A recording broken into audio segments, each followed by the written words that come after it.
సంవత్సరాల తరబడి ఎన్ని మందులు వాడినా మీ మోకాల నొప్పులు తగ్గట్లేదా? ప్రాణ పెయిన్ క్లినిక్ లో అత్యాధునిక చికిత్స. రెండు తెలుగు రాష్ట్రాలు నివ్వెరపోయేటువంటి సంఘటన. కృష్ణా జిల్లా గుడ్లవల్లేరు ఇంజనీరింగ్ కాలేజీలో దాదాపు 300 పైగా అమ్మాయిల మీద హిడెన్ కెమెరాలు పెట్టి వీడియోస్ తీసి వాటిని 100 రూపాయల నుంచి 1000 రూపాయల వరకు నీచాతి నీచంగా అమ్మినటువంటి పరిస్థితి. కాలేజీ హాస్టల్స్లోను వాష్రూమ్స్లోను హిడెన్ కెమెరాలు పెట్టడం ఏంటి, వాటి ఫుటేజ్ తీసుకెళ్ళి డబ్బులకి అమ్ముకోవటం. దీని వెనక ఎవరున్నారు, ఎంతమంది ఉన్నారు అనే విషయాన్ని కాసేపు పక్కన పెడితే అసలు జరిగిన సంఘటన పట్లే అది వింటుంటేనే జుగుప్స కలుగుతోంది. ప్రస్తుతం ఇదే విషయం మీద మనతో మాట్లాడడానికి ప్రముఖ సోషల్ యాక్టివిస్టులు ఇద్దరు ఉన్నారు. ఒక ఆవిడ కృష్ణకుమారి గారు, ఇంకొక ఆమె వరలక్ష్మి గారు. ఆమె హెవెన్ హోమ్స్ సొసైటీ నుంచి దాదాపు 7-8 ఏళ్లుగా పర్టికులర్గా ఈ హిడెన్ కెమెరాస్ మీదే వర్క్ చేస్తా ఉన్నారు రెండు తెలుగు రాష్ట్రాల్లో కూడా. సో ఇద్దరితో ఒకసారి మాట్లాడదాము. వాళ్ళు ఏం చెప్తారు, ఇలాంటి సమస్యలకి పరిష్కారం దొరుకుతుందా, అసలు దొరకదా, లేదు అమ్మాయిలు ఎలా జాగ్రత్త పడాలి, బాత్రూముల్లో కూడా పెడితే వాష్రూమ్లోకి కూడా వెళ్ళాలంటే భయపడిపోయేటువంటి పరిస్థితి కాలేజ్ హాస్టల్స్లో ఉంటే వాళ్ళు ఎలా చదువుకోగలుగుతారు, ఎలా ముందుకు వెళ్ళగలుగుతారు అసలు. అమ్మా నమస్తే ఇద్దరికి. జరిగినటువంటి ఘోరాతి ఘోరమైన సంఘటన, 300 పైగా అమ్మాయిల మీద హిడెన్ కెమెరాస్ తోటి వీడియోస్ తీసింది కాకుండా వాటిని అమ్ముకోవడం ఎంత నీచమైన పని. అసలు వాళ్ళు కూడా అమ్ముకున్న వాళ్ళు కూడా మళ్ళీ స్టూడెంట్సే, వాళ్ళ క్లాస్మేట్సే. అసలు ఏంటి ఇదంతా? ఇవాళ స్టూడెంట్స్ గంజాయి తీసుకోకుండా, సిగరెట్లు తాగకుండా, పోర్న్ వీడియోలు చూడకుండా, ఇంకా డబ్బులున్న వాళ్ళైతే డ్రగ్స్ తీసుకోకుండా, ఇంకా డబ్బులున్న వాళ్ళైతే కార్ రేసింగ్లు పెట్టుకోకుండా ఉంటున్న వాళ్ళు 10%. వీటిలో ఏదో ఒక అవలక్షణం లేదంటే 2-3 అవలక్షణాలు ఉన్న పిల్లలే ఎక్కువైపోయారు. ఈ పర్టికులర్ కేసులో ఆ పిల్లాడు ఆ అమ్మాయిని ఓయో రూమ్కి తీసుకెళ్ళి అక్కడ జరిగిన తతంగం అంతా రికార్డ్ చేసి ఆ అమ్మాయిని అది చూపించి బెదిరించి ఆ అమ్మాయి చేత కెమెరాలు పెట్టించగలిగాడు అంటే అతను ఎంత యాంటీ సోషల్ పర్సనాలిటీగా చూడండి. కాలేజీలు ఎందుకు శ్రద్ధ పెట్టట్లేదు? ఇప్పుడు వారం రోజులైంది ఈ విషయం బయటకు వచ్చి, నిన్నటి నుంచి బాహ్య ప్రపంచంలోకి వచ్చింది. అసలు వారం నుంచి వాళ్ళు చేస్తున్నది ఏంటి, ఏం చేశారు అసలు దీని గురించి? ఇవాళ పిల్లలు గగ్గోలు పెట్టేసి, ఇప్పుడు పైగా ఈవేళ గుడ్లవల్లేరు ఇంజనీరింగ్ కాలేజీలో హాస్టల్స్లో ఉండే అమ్మాయిలు కావచ్చు, అవుట్ సైడ్ నుంచి వచ్చే అమ్మాయిలు కావచ్చు, ఏ అమ్మాయి ఫోటో ఏ విధంగా రికార్డ్ అయిందో అనే ఒక భయం ఇప్పుడు మాట్లాడతారు కొంతమంది. చూడండి, అందుకే ఆడపిల్లల్ని బయటికి పంపించొద్దన్నాం. అసలు ఆడపిల్లలకి రక్షణ లేదు. ఈ ఆడపిల్లల్ని బయటికి పంపిస్తే చూడండి ఏం చేస్తున్నారు. ఒక స్టూడెంట్ అయ్యుండి ఎంత బాధ్యత లేకుండా వాడితో కలిసి ఓయో రూమ్కి వెళ్ళింది. వాడిని ఏమనరు సమాజం.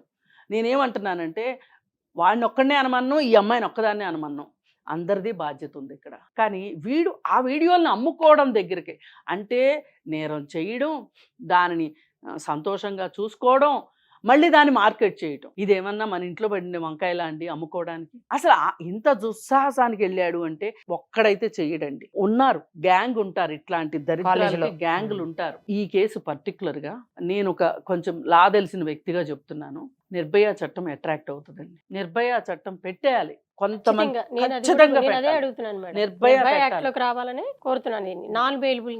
అలాగే మనం ఎప్పుడైతే ఇలా చేసేసి ఊరుకోవటం కాదు, నిర్భయ పెట్టేసి ఊరుకోవటం కాదు, చేతులు దులిపేసుకోవటం కాదు, దీనికి విస్తృతమైన ప్రచారం చేయాలి. ఇదిగో ఈ కేసులో అతను, నిర్భయ కేసులో అతను నిందితుడు అని సమాజానికి తెలియాలి. ప్రతి ఒక్కళ్ళకి ఏమంటారంటే ఎన్కౌంటర్ చేయొచ్చు కదా, అది చేయొచ్చు కదా, ఇది చేయొచ్చు కదా అని సలహాలు ఇస్తారు. అవి కాదు చేయాల్సిందే. అవగాహన కావాలి, సమాజంలో విస్తృతంగా అవగాహన కల్పించాలి. అసలు నిర్భయ అనే చట్టం ఉంది అని ఎంతమంది రాజకీయ నాయకులకు తెలుసు, ఎంతమంది స్టూడెంట్స్కి తెలుసు, ఎంతమంది లెక్చరర్స్కి తెలుసు. మన దేశంలో దరిద్రం ఏంటంటే చట్టాలు ఇబ్బడి ముబ్బడిగా ఉన్నాయి, ఎక్కువైపోయినాయి చట్టాలు నన్ను అడిగితే. కానీ చట్టాల గురించి జ్ఞానం మట్టుకు ఒకరికి లేదు, చట్టాన్ని గౌరవించాలని కానీ ఆచరించాలని కానీ లేదు. ఈరోజు ఈ పరిస్థితిలో ఇలా మాట్లాడుకోవడానికి కారణం ఇది. నిర్భయ చట్టం ఎప్పుడు వచ్చిందండి? 2013లో వచ్చింది. ఆ రోజు నుంచి ఈ రోజుకి జస్టిస్ వర్మ కమిషన్ చెప్పిన రికమెండేషన్స్ సమాజంలోకి విస్తృతంగా వెళ్తే ఇవి ఆగాయి కాదా? అసలు నా పైన నిర్భయ పెడతారు, నిర్భయ చట్టం పెడితే ఇక నా జీవితం ఫినిష్ అయిపోయింది.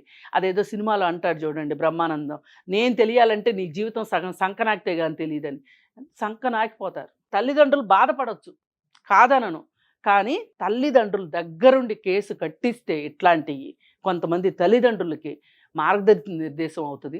మన ముచ్చిమర్రిలో ఏం జరిగిందండి? పిల్లలు చేస్తే తల్లిదండ్రులు వాళ్ళని మీకెందుకు, మీరు పక్కన ఉండండి అని చెప్పి ఆ చనిపోయిన పిల్లని తీసుకెళ్ళి రాయిగట్టి కృష్ణానదిలో వేశారు. ఆగిందా ఏమన్నా? నిజం దాగిందా? దాగలేదు కదా. నేను అదే అంటున్నా, తల్లిదండ్రులు మీ పిల్లలు ఎంత భద్రంగా ఉండాలని మీరు అనుకుంటున్నారో పక్క పిల్లల్ని కూడా భద్రంగా ఉంచాల్సిన బాధ్యత మీ మీద ఉంది. మీ పిల్లలు తప్పు చేస్తున్నారని తెలిసినప్పుడు చట్టానికి అందివ్వండి మీరు, అప్పుడే ఇట్లాంటివి ఆగుతాయి. మీరు గత కొన్నేళ్లుగా ఈ హిడెన్ కెమెరాస్, సీక్రెట్ కెమెరాస్ మీదనే వర్క్ చేస్తా ఉన్నారండి. షాపింగ్ మాల్స్ లో కావచ్చు, లేకపోతే ఇట్లా హాస్టల్స్ రూమ్స్ లోని ఇట్లా చాలా చోట్ల ఇలా జరుగుతుంది, అన్యాయం జరుగుతుందని పోరాడుతా ఉన్నారు. ఇప్పుడు ఈ పర్టికులర్ కేసులో మీరు ఏదైతే మీరు పోరాటం చేస్తున్నారో అదే ఇష్యూ జరిగింది. ఇక్కడ వాష్రూమ్స్ లో కెమెరాలు పెట్టి నీచానికి దిగజారారు. వాష్రూమ్ లోని పెట్టి దిగజారడం అంటే ఇక్కడ ఒక ప్రేమ జంటగా వీళ్ళిద్దరూ ఒక అమ్మాయి అబ్బాయి ఇద్దరు కలిసి వెళ్ళడం. చాలా మంది అమ్మాయిలు అబ్బాయిలు ప్రేమించుకుంటున్నారా, ఫ్రెండ్స్ గా ఉంటున్నారా, అది వాళ్ళ వ్యక్తిగత విషయం అండి. ఎవరైనా సరే చాలా జాగ్రత్తలు తీసుకోవాలి. ఇక్కడ ఫ్యామిలీ మెంబర్స్ కే సేఫ్టీ లేదు, ఇంట్లోనే సేఫ్టీ లేదు. అలాంటప్పుడు నువ్వు ఎవరితో పడితే వాళ్ళతో బయటకు వెళ్ళిపోయేటప్పుడు ఏమన్నా జరగచ్చు. అక్కడ నువ్వు వెళ్ళిన తర్వాత అక్కడ రికార్డ్ అయింది, రికార్డ్ అయిపోయిన వెంటనే నిన్ను బ్లాక్ మెయిల్ చేయటం వాడు ఎప్పుడైతే మొదలు పెట్టాడో వెంటనే కంప్లైంట్ చేయాల్సింది. చేస్తే అప్పుడు ఏమవుతుందంటే దానికి ఒక సొల్యూషన్ ఉంటుంది, నీకు సొల్యూషన్ దొరికేది. ఎందుకంటే నేను అనవసరంగా ఇలా అయిపోయానే, నేను బాధితురాలను అయ్యానే, నాలా ఇంకెవరు కావద్దు అని చెప్పేసి నీకు ఉండాలి. నువ్వు ముందు అందులోంచి ఇరుక్కున్నావు కాబట్టి నువ్వు బయటికి రావాలి ఫస్ట్. అప్పుడు నీ పేరెంట్స్కి కానీ పోలీస్ కంప్లైంట్కి కానీ ఇలా ఉంది నా పరిస్థితి అని నువ్వు తెలియచేసే, అంటే పేరెంట్స్ కూడా చూడండి, ఇంట్లో అమ్మాయి ఎలాంటి ప్రాబ్లం లో ఇరుక్కుందో చెప్పుకునే అంత ఫ్రీడమ్ కూడా పేరెంట్స్ ఇవ్వట్లేదు. ఈ పని చేశానని చెప్తే ఏమంటారు అంటే వాళ్ళు చేసింది చాలా పెద్ద తప్పని అర్థమయ్యే భయపడుతున్నారు. వాళ్ళకి తెలుసండి, చేసే ముందు తెలుసు, చేసిన తర్వాత తెలుసు. ఇదేం వీళ్ళు ఏం చిన్న పిల్లలు కాదే కదా, తెలియక ఎవరో చాక్లెట్ ఇస్తే ఇప్పుడు 8 ఏళ్ల పిల్ల 5 ఏళ్ల పిల్ల వాళ్ళు వేరు, అసలు వాళ్ళు కాదు కదా. ఇప్పుడు ఇంత వయసు వచ్చింది, ఇంజనీరింగ్ కాలేజీలో చదువు మేజర్స్ బ్లాక్ మెయిలింగ్ దిగారు అని అంటే అది చాలా దూరం వెళ్ళిపోతుంది. అది మనం చనిపోవచ్చు, మన ద్వారా ఇంకా ఎంతో మందికి ఏమన్నా హాని జరిగే ప్రయత్నాలు, ఏ అనర్థమన్నా మనతో చేయిస్తారు. కాబట్టి తక్షణమే ముందు అవగాహన పెంచుకొని కంప్లైంట్ ఇచ్చినట్టయితే గనక తల్లిదండ్రులకి చెప్పాలి. తల్లిదండ్రులు సపోర్ట్ తీసుకొని ఇలాంటి విషయాల్లో కంప్లైంటింగ్ ఇవ్వాలి. నేరుగా వెళ్ళి పోలీస్ స్టేషన్ కి వీడియో చూపించి కంప్లైంటింగ్ కూడా అనేది అంత సాధ్యమైన పని కాకపోవచ్చు, అంత ధైర్యం కూడా కాకపోవచ్చు. కాకపోతే అప్పుడు మనకి తోచిన మన రిలేటివ్స్ గానీ ఫ్రెండ్స్ గానీ ఎవరో ఒకరు చెప్పే ప్రయత్నం చేసి వాళ్ళని సపోర్ట్ తీసుకొని ఫ్యామిలీ మెంబర్ సహకారంతో వెంటనే కనుక వెళ్తే ముందు అది డిలీట్ చేయడంతో పాటు ఇంకా ముందుకు క్రైమ్ పెరగకుండా చూసి, ఇప్పుడు ఆ అమ్మాయి తోటి ఇప్పుడు స్పై కెమెరా అంటున్నారు, అది ఎంతవరకు నిజాలో కూడా మనకి పెట్టించేసి ఈ 300 మందిని రికార్డ్ చేసి, ఇది ఏదైనా కామైనా అంతకు ముందు ఇలాంటివి చాలా జరిగినాయి. చెన్నైలో కూడా జరిగినాయి ఇలాగే, సేమ్ ఇలాగే ప్రేమ జంట అబ్బాయి వెళ్ళి అమ్మాయి రికార్డ్ చేయించేసి చాలా మంది అమ్మాయిలు ఇచ్చారు, చాలా మంది అమ్మాయిలు చనిపోయారు, అస్వస్థతకి గురయ్యారు, చాలా ప్రాబ్లం ఇన్సిడెంట్ రేజ్ అయింది చెన్నైలో ఈ కేసు. అలాంటిది ఇప్పుడు ఆంధ్రప్రదేశ్ లో చాలా జరిగాయి. ఇప్పుడు హాస్టల్స్ లో, కోచింగ్ సెంటర్స్ లో జరిగాయి, కళ్యాణ మండపాల్లో జరిగాయి. కళ్యాణ మండపంలో రికార్డ్ చేసి 25 మందికి వాట్సాప్ లో పెట్టి బ్లాక్ మెయిల్ చేసిన రికార్డ్ ఆంధ్రప్రదేశ్ లో ఉంది. షాపింగ్ మాల్స్ లో కూడా జరిగినాయి. తర్వాత కళ్యాణ మండపంతో పాటు హాస్టల్స్ రూమ్స్ లోని షూలో పెడితే, ఒక అమ్మాయి వాష్రూమ్ లో పెడితే ఏంటి 150 మందికి ఒకటే బాత్రూమ్ అంటండి.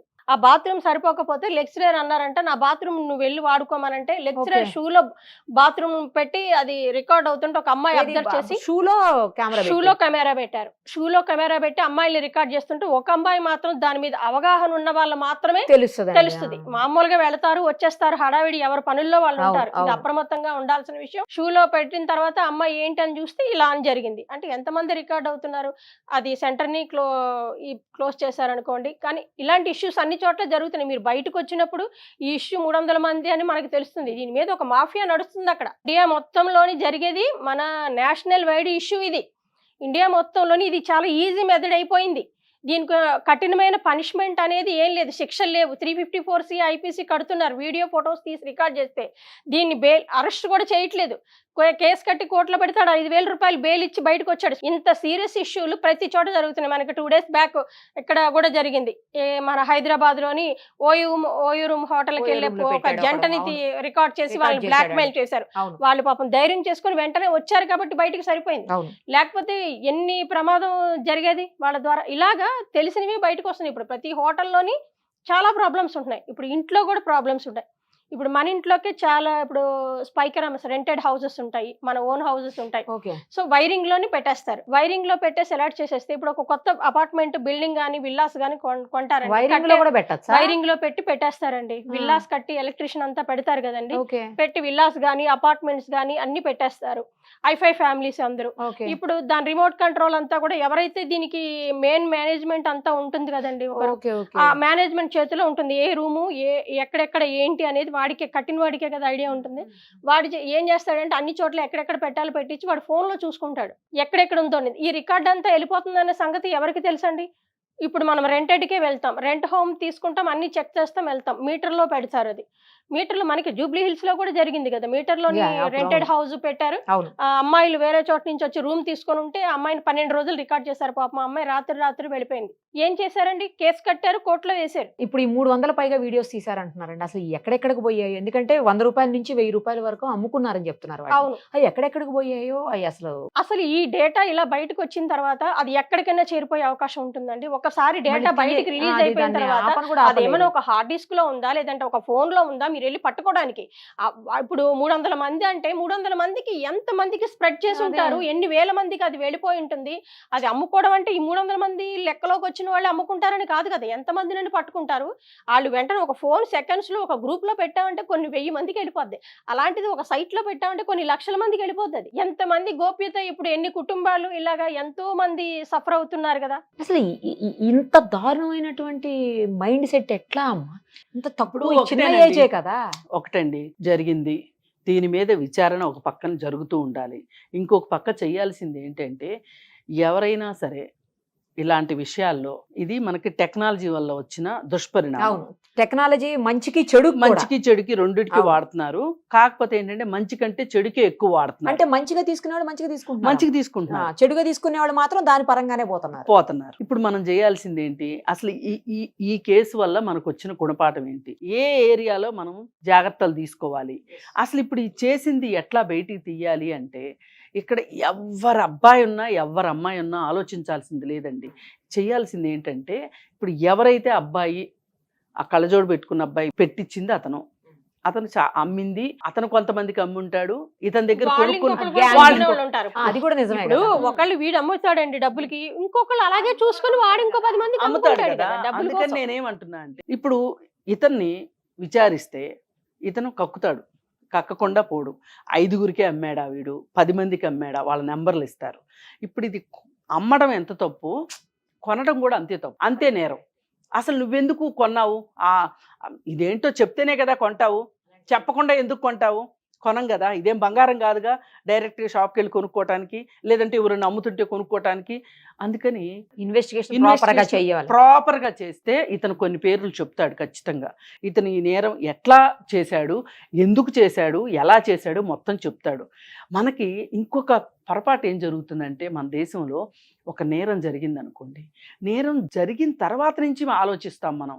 నేరం హఠాత్తుగా జరగదండి. నేరం జరగటానికి ముందు కొంత బ్యాక్గ్రౌండ్ స్టోరీ ఉంటది. అంటే అది జరుగుతూ ఉంటది, మనకి బయటికి తెలుసుకునేసరికి టైం పడుతుంది. నేను అనేది అది కాదు. ఇప్పుడు ఈ విజయ్ అనే అబ్బాయి ఈ నేరం చేయడానికి ముందు వాడి ప్రవర్తన ఏంటి, వాడు ఎందుకు ఇలా చేశాడు? ఇది విజయ్ ఒక్కడే కాదు, ఇంకా ఎవరున్నా సరే చేసిన వాళ్ళని అదొక కేస్ స్టడీగా తీసుకొని ఇన్వెస్టిగేషన్ చేసి దీన్ని ఒక సైంటిఫిక్గా ఇలాంటి మనస్తత్వం ఉంటే ఇలా చేస్తారు, ఈ యాంటీ సోషల్ పర్సనాలిటీ ఉంటే ఇలా చేస్తారు అనేది మనకు విషయం తెలిస్తే మనకి ఇంకొక నేరం జరగకుండా ఆపగలుగుతాం. ఇప్పుడు ఇది జరిగింది కదా, ఇక రేపటి నుంచి ఏం చేయాలి అంటే వేళ వరకు శిక్షించేసి ఊరుకుంటే సరిపోదండి. సరే మీరు పట్టుకున్నారు కదా, ఎలుకలను పట్టుకుంటారు ఎంతో కొంత కష్టపడి, వాళ్ళని శిక్షించినంత మాత్రాన ఈ నేరం ఆగదండి. ఈ నేరం ఆగాలి అంటే మీరు ప్రతి చోట, అది గవర్నమెంట్ ఆఫీసా, స్కూలా, కాలేజా, అవగాహన కల్పించాలి, స్టిక్కరింగ్ జరగాలి, అవగాహన పెట్టాలి. ఇప్పుడు ఈ కాలేజ్ ఉందండి, ఈ కాలేజీలో నాకు తెలిసి ఏమైనా ఇంటర్నల్ కంప్లైంట్స్ కమిటీ ఇట్లాంటి ఏమీ కూడా ఉన్నాయని నేను అనుకోను. ఉంటే ఏం జరిగి ఉండేదంటే కనీసం ఆ అమ్మాయి ఒక 2 లెక్చరర్స్ తోటి, ఒక 2 స్టూడెంట్ రిప్రజెంటేటివ్లతోటి, అలాగే ఇంకా అవుట్ సైడర్స్ ఎవరితోటైనా ఒక కమిటీ ఉందనుకోండి, ఏ అమ్మాయికైనా ఏ అబ్బాయికైనా అన్యాయం జరిగింది అనుకోండి, ఆ కమిటీ దగ్గరికి వెళ్ళి చెప్పుకుంటారు. ఆ కమిటీ యొక్క విశిష్టత ఏంటి అంటే వాళ్ళు చచ్చినా ఈ కేసుల గురించి బయట చెప్పరు, వివరాలు గోప్యంగా ఉంచబడతాయి. కాన్ఫిడెన్షియాలిటీ ఇక్కడ చాలా ఇంపార్టెంట్. ఒక రకంగా కౌన్సిలింగ్ సెంటర్ అనుకోండి, అట్లాంటిది ఏదన్నా పెట్టారనుకోండి, ఇదిగో చూడండి నేను తెలుసో తెలియకో అబ్బాయితోటి ఓయో రూమ్కి వెళ్ళాను, వెళ్తే నన్ను ఇట్లా బ్లాక్మెయిల్ చేస్తున్నాడు, నేను ఇలా కెమెరాలు పెట్టమని నన్ను బ్లాక్మెయిల్ చేస్తున్నాడు అని ఆ అమ్మాయి ఒక చెప్పుకునే ప్లేస్ ఉందనుకోండి, ఇప్పుడు అందరూ వెళ్తారా లేదా, ఉపయోగించుకుంటారా లేదా వేరే విషయం. ఒక్కళ్ళు ఉపయోగించుకున్నా ఆ సెంటర్ పెట్టినందుకు ఉపయోగమే కదా. వెళ్ళి ఆ అమ్మాయి కనుక అక్కడ చెప్పుకోగలిగితే కనుక ఇంత పెద్ద వ్యవహారం జరిగి ఉండేది కాదు. ఇట్లా ప్రతి చోట జరగాలి. చాలా బాగా ఎక్స్ప్లెయిన్ చేశారు, అన్ని కూడా ఎలాంటి చర్యలు తీసుకోవాలి, వాటికి పరిష్కార మార్గాలను కూడా సూచించారు. Thank you so much. Suman టీవీలో మీ పర్సనల్ అండ్ బిజినెస్ ప్రమోషన్స్ కోసం కింది నెంబర్కి కాంటాక్ట్ చేయండి.